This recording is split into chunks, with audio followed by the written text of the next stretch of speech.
Ngatho cia mwanya nĩ gũcoka na ndĩrehoka nĩ ũrathiĩ na mbere wega. Nyambu Ithaga Riene nĩ atũngio ngũĩ itahana ngũĩ nenda-inĩ cia ũkinyanĩria thutha wa Ngui gwĩkĩrĩte na nguo ĩrĩa akorwo agĩtandĩka mbica gũkũ gwa social media. Nyambu was among andũ arĩa mekinyĩtie album launch ya Ithaga wa Jane kũrĩa Gĩthũrai na agĩkorwo akĩnyitanĩra na Ithaga wa Jane njukua-inĩ gũthũngũtha, but nguo ĩrĩa ekĩrĩte mũthenya ũcio nĩyo yatũma andũ makorwo makĩmũikĩria mahiga.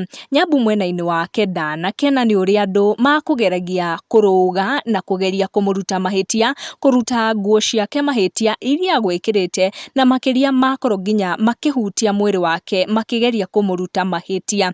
Nĩ akorwo clap back na mbica na videos akiuga my man after seeing my post online, akorwo agĩkĩra hashtag ya independent woman all the way.